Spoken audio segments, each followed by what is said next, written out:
Good morning.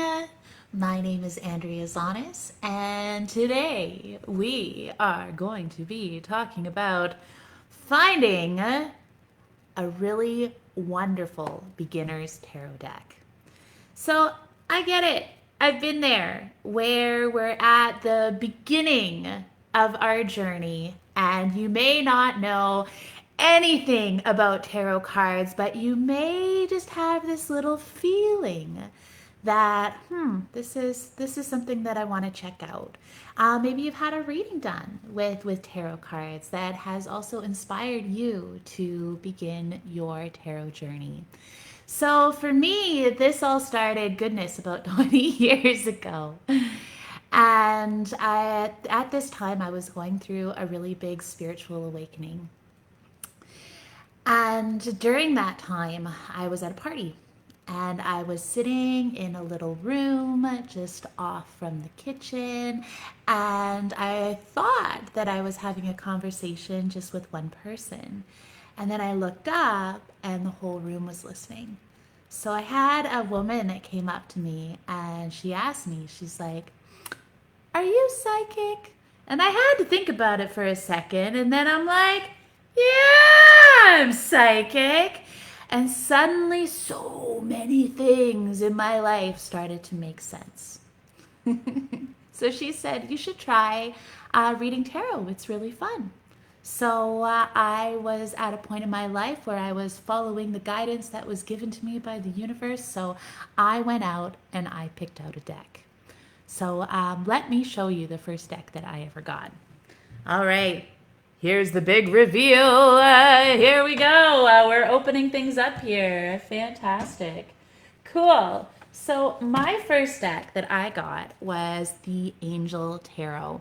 So I was really hoping that when I bought this, that it was going to have pictures of angels on it. No pictures of angels. So this deck is based off of one of the very first decks, the Tarot of Marseille. And so let's just open it up here. So it has, the back is beautiful. I really love the image on the back of the cards, and that's kind of something that I look for. But the challenge with this deck, oh no, that isn't that's the front, this is the back. Anyways, but what it is that the minor arcana at this time and the first origination of the tarot cards, they didn't have the pictures yet. It wasn't until like Thoth and the Thoth deck and the Rider-Waite deck that they started to put pictures. And of course, all of them have pictures these days, which is really fantastic. So you can see that this is the disc suit, and that's all you get. So for those people that really love simplicity within their tarot decks, I mean, this is great. But for a person starting out, like, if you were to see this one here, and this is the Three of Cups, and they don't really look like cups, not as cups as we know them. There's a heart in the middle, so that's good. Cups are about emotion, these kinds of things. But would you realize that this is a card about celebration without being able to look at the picture? Right? So not the best deck for beginners, unfortunately, but it does follow the very traditional system. If we look into this like more closely, like we've got a Page of Swords showing up here, so at least the court cards have pictures. Here's the Chariot. In this case, the two horses with the guy holding his baton sitting in the driver's seat there. Fantastic. But yeah, it didn't really resonate with me. So at that point, that could have been the end of my tarot journey. I could have been like, oh, well, all tarot decks are like this. But of course, I did a little bit more research, and I went and picked out another deck. So the next deck that I purchased, this is the Ancient Egyptian Tarot. So let me pull this one out here. What I like about this one is that it does follow the more classic system of tarot. And so let's open this one up here. Awesome. And I like sets that come with a little handbook too. It's always nice when you're first starting out, just to have a book to be able to read, just to get more acquainted. You know what I'm saying. With the deck. All right, so here's the Queen of Swords. Right on the top here. Isn't she lovely? So it does have swords, which is great, because one of the things that you want to look for in your deck is, does it have swords, cups, wands, and discs or pentacles? Because often these four suits, which represent the four elements, are renamed, which for people starting out can be a little bit confusing. So that's just something that you want to be mindful of when getting your deck. So I really do love this deck. Oh, here's the Hermit here. That classic archetype of the old man following the lantern into the light. We got some baboons in this one, which is kind of cool too. So there's a playful kind of take or energy around this.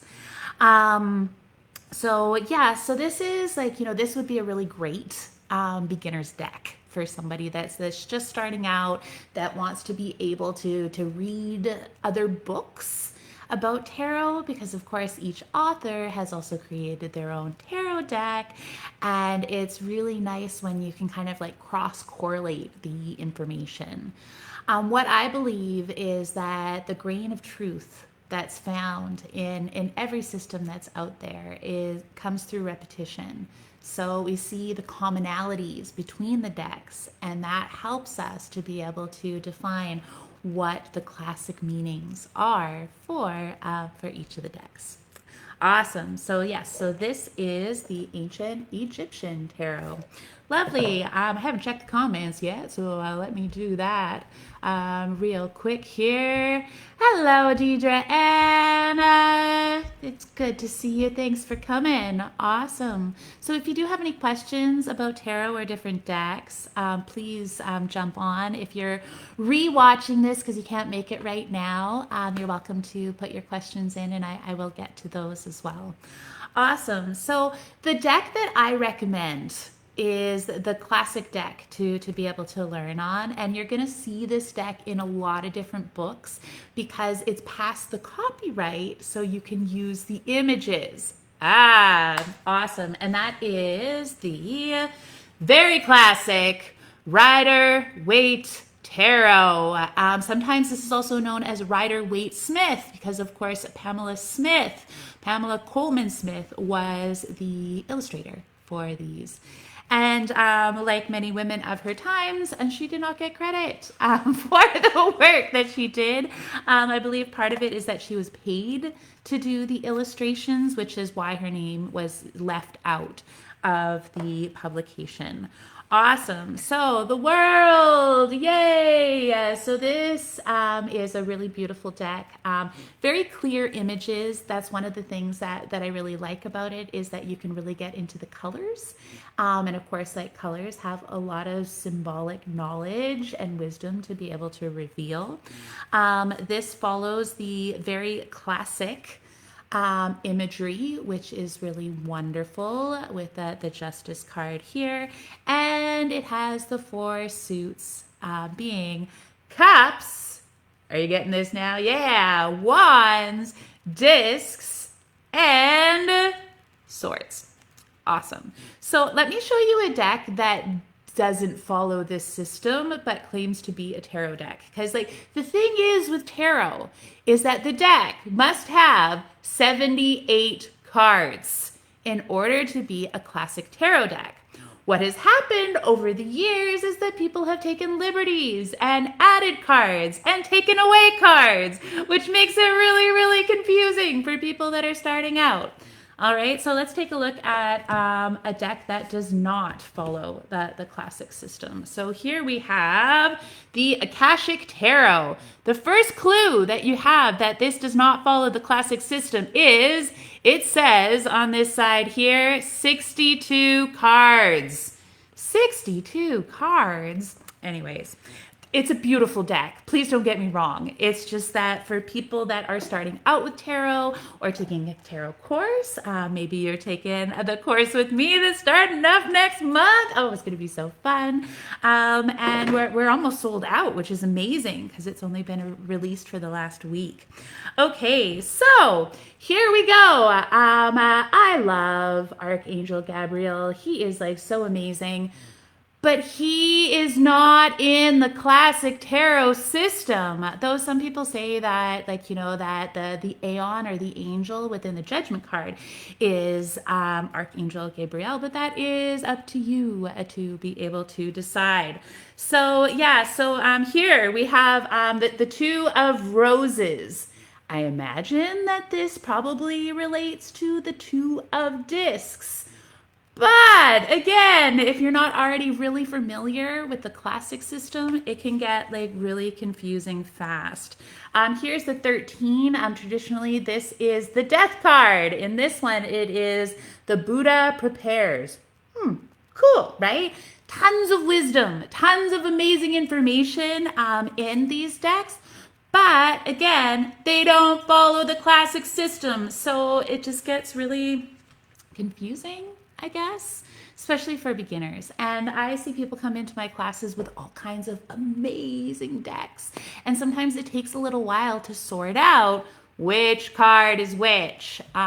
Often, especially with some of the lighter decks, or what I like to call the fluffier decks, is that you find with Hay House. I know like Doreen Virtue and Radley's deck, they took out the Death card. So the Death card is now Transformation because they want to make it a little bit lighter and easier for people that are diving into it.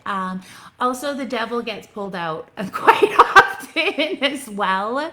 I think that it is important to recognize that within each of us, we do have an angel and a devil.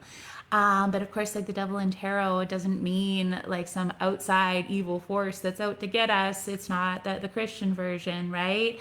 The devil just represents our own fears, our limitations, addictions that we have, anything that binds us or keeps us from fully expressing our light. So Akashic Tarot, again, like beautiful artwork. But if you're going to be taking a tarot class or you're going to be reading some of the amazing authors that are out there, like Rachel Pollack, I love Angelus Orion's, you're going to want to get a deck that resonates with the classic system. And so that's why something like the Rider-Waite is so amazing. But let me show you some other decks as well, and I'll show you what some authors have done. Awesome. Hello, Tracy. Thanks for joining us. Maybe if we have time, I'll do some card pulls at the end. But today we're just going to be talking about different tarot decks. Awesome. So, let me see. So here we go. Here's the Radiant Rider-Waite deck. So this one, again, I always like to see it as like, does it have 78 cards? Yay! Includes 78 cards and an instruction booklet. Beautiful. So with the Radiant deck, what they've done is that they've just taken the pictures and just made them a little bit more clearer. So this again is another great deck, and if you don't like fully relate to the original Rider-Waite, getting the Radiant deck, here's the Three of Cups. Celebrate good times, come on. So yeah, this is another like really great starters deck. So this is the Radiant Rider-Waite. I better start putting these back where they belong or I'm gonna have tarot cards everywhere. But what else is new? Awesome. Okay, the other deck that I've been looking at, Aquarian Tarot. Wait, Sage Tarot. No, that's not the one that I'm thinking. Oh well, it must be in the RV. I do like to take my cards traveling. Mother Peace Tarot, one of my absolute favorite tarot decks, for sure. This does have the 78 cards. Fantastic. And we see that there is the star pictured on the back, which of course is one of the major arcana. One of the cool features of this deck is that it is round. And this is the mini version, and there's also a larger version that comes forward as well. So, so it has discs. That's good, right? Yeah. It has cups. I'm seeing cups. And it has swords here. Excellent, right? So that's following the regular system. But then we get into the court cards. Okay, so the court cards are where this one starts to take a few more liberties. I love the Emperor. This is my favorite card in this deck. Look at him. He's like, meh, meh, meh, meh, meh. This is a real, like, slash the patriarchy kind of deck if you're looking for that, you know? Like, we all have different feelings. So here we go. So this is where this one changes, is within the court cards. So instead of a prince, this one has a son. Instead of a page, it has a daughter. Instead of a queen, it has an exemplar. And instead of a king, it has a shaman. So as long as you're prepared going into the course, knowing that your deck is a little bit different and knowing the correlations between the cards, this isn't a bad deck to start off with. But I would say that this would want to be like your secondary deck.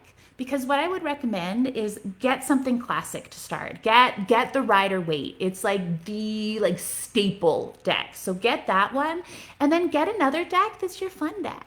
You know, that you just really love the pictures. Like, you know, here we have the Ten of Wands, right? Maybe you just really love those pictures that come forward. It looks like these guys are having a party. A beautiful card there. This kind of represents, I feel like it represents childbirth, which is really interesting. But yeah, Mother Peace Tarot, beautiful card, but beautiful cards. I would take this as a secondary deck. So get a regular deck, regular Rider-Waite deck, and then get yourself a fun deck. So the other deck that is quite popular or quite famous is the Aleister Crowley Thoth deck. Interestingly enough, this one was created around the same time as the Rider-Waite Smith deck. This one, there's a lot of great things going on. This is a little bit more of a masculine deck, even though it was drawn by a feminine author. So this is the Princess of Discs. So again, Rider-Waite is the Page of Discs. The Princess of Discs is the equivalent to this. Crowley does take things a little bit further. And what he does is that he starts to label. So with all of the cards. So for this one, this is the Two of Cups, a beautiful image. I love those fishes intertwining. It has that image of the caduceus in it, like beautiful cards. So this one gives you a word. And I find having a word to start off with sometimes is really great for kind of triggering your intuition. So the Thoth deck, beautiful deck. It does follow more of the traditional system. Here, for example, this is the 10 card. It's known as the Wheel of Fortune. Here it's called Fortune, right? So when you're going over your deck, you're going to want to take note of how your deck follows the classic system and how it deviates from the classic system, okay? But the Thoth deck is really beautiful. I tried reading one of Crowley's books and oh my God, I just couldn't get through it. It was woo! Yeah, anyways. But if that's your deal, that's your deal, right? The other really cool thing about the Thoth deck is that it does incorporate a lot more of the astrological correlations and symbols, so you'll see a lot more of that. So if you're already into astrology, this may be the right deck for you. Awesome. Okay. Thank you, Crowley. Let's put you back. So I'm going to show you the deck that I love because so what you'll find is that every reader has a different style, and it's up to you to find the style that works best for you, right? Awesome. So with me, I use the same deck for every reading because I love my deck. But you'll go and see other psychics and they'll have stacks and stacks and stacks of decks that they'll choose from, and they'll use a different deck for every reading. So whatever works for you, right? There's no wrong answer. There's only what resonates for you. So the deck that I was given many years ago is called the Rory Tarot. A little bit more of an obscure deck. I know that it was more released in Europe. And I think that there was one run in the 90s of this deck done by US Games. So I love this deck because of the artwork. And I find the artwork is amazing. It does like incorporate some of the original Rider-Waite images in the sketches of the cards, which is really cool. This one also incorporates the Crowley labeling of the cards. And then you can see kind of like at the top here, there you go, we've got on one side the Hebrew alphabet and on the other side the runes. So if you're into runes or you've already been reading runes, like this might be a really great deck for you. I just like, I don't know, I'm in love with the artwork, and this is just my deck. But you know, sometimes like, you know, it'll take you a few decks to like find the deck that's really right for you.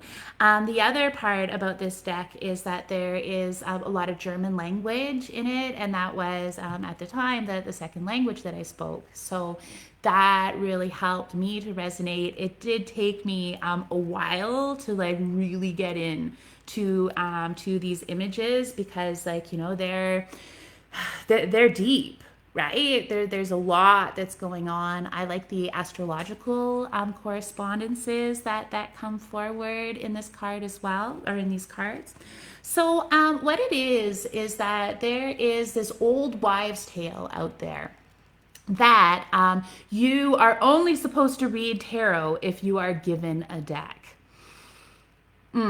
So I can see how that would be a block for like a lot of people. I kind of interpret that is that you are ready to read tarot professionally for other people when you are given your first deck. So don't be afraid just to go out and like, you know, buy a deck. Or if you're like me,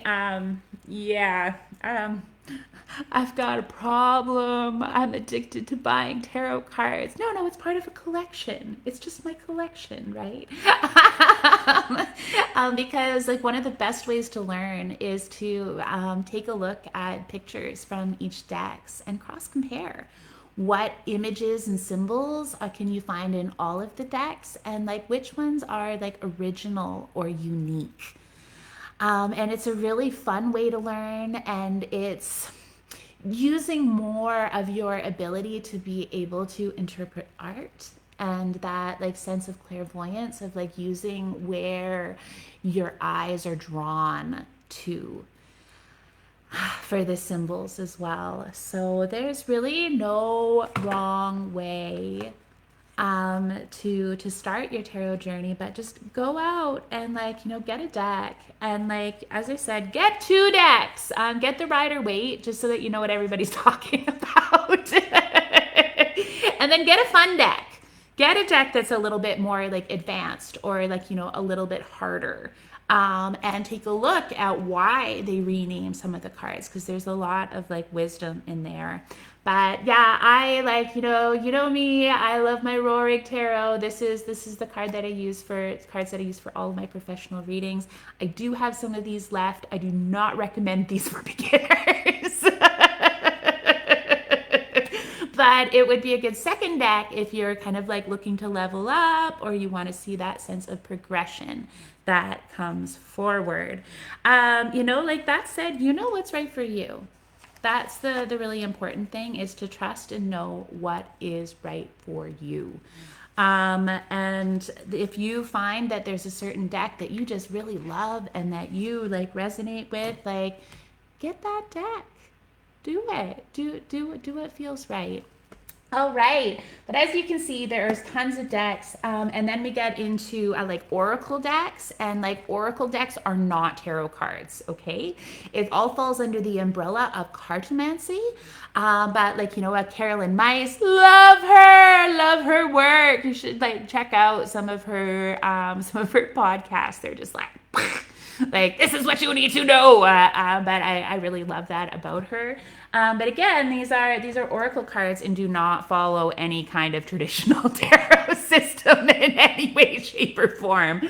Like things like, tea leaf reading cards, like, again, like, they're really fun to use and fun to play with. And like, like if you really get into each of the individual systems that you can find within the cards, then you can really learn to read those really well. But if you are wanting to learn tarot, if you are wanting to dive into this beautiful ancient art form, make sure the deck has 78 cards.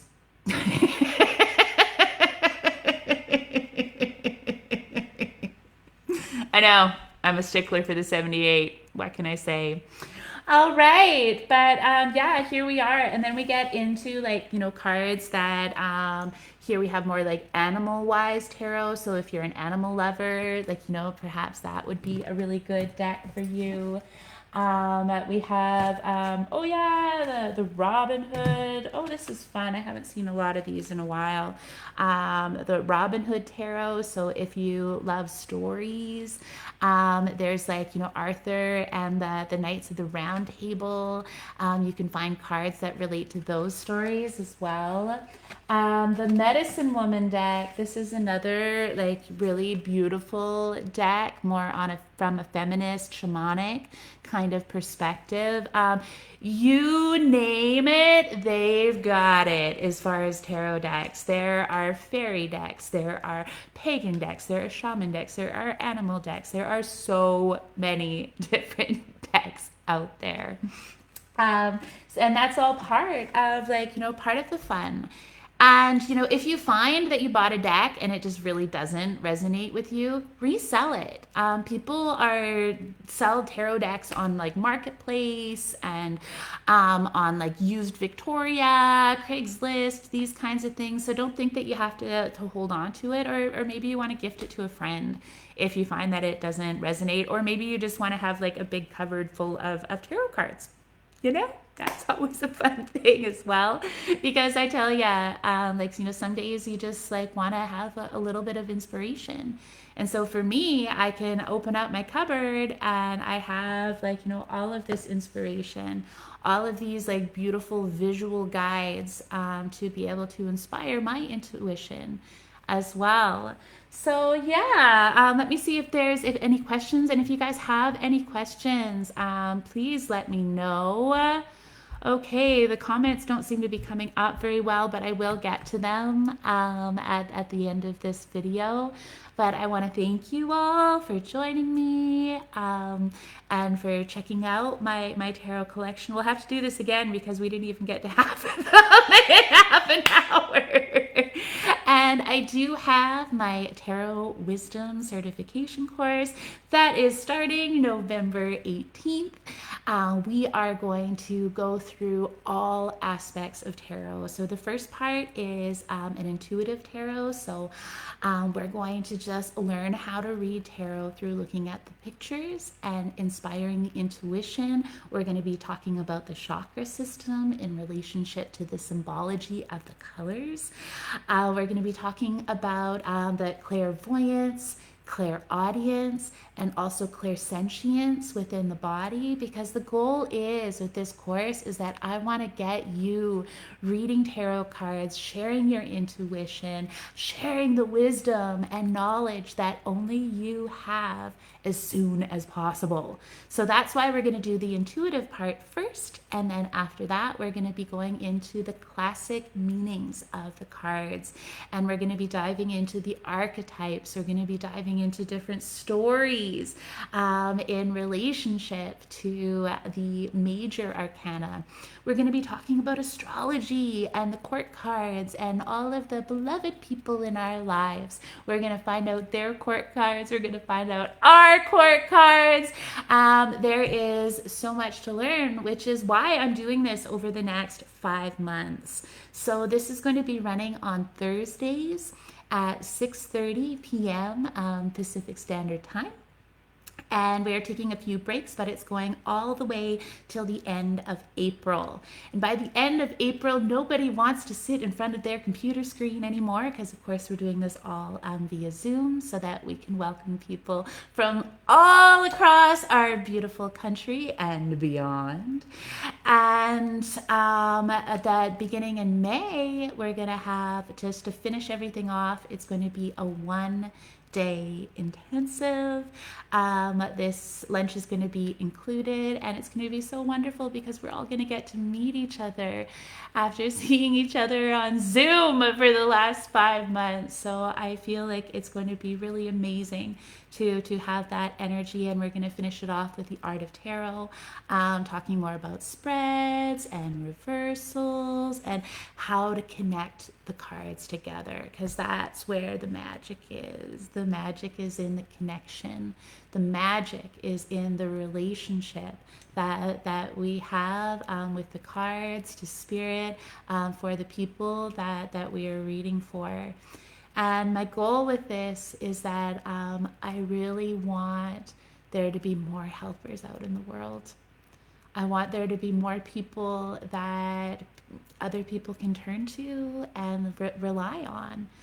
And that's why this work and passing on this information and this knowledge and this wisdom is so important and so dear to my heart, because I want there to be really amazing readers out there so that there's more people that can help. The world needs it. The world needs your light. The world needs your love now more than ever. All right. Well, if you want to check out my course, I do have the link is in the description. So please check it out. And if you have any questions, shoot me a message. And if you have any questions about any of these decks, or you want to talk about your deck, please, again, send me a message, because I would love to hear from you. So let's connect. All right. Well, until next time, stay well and lots of love.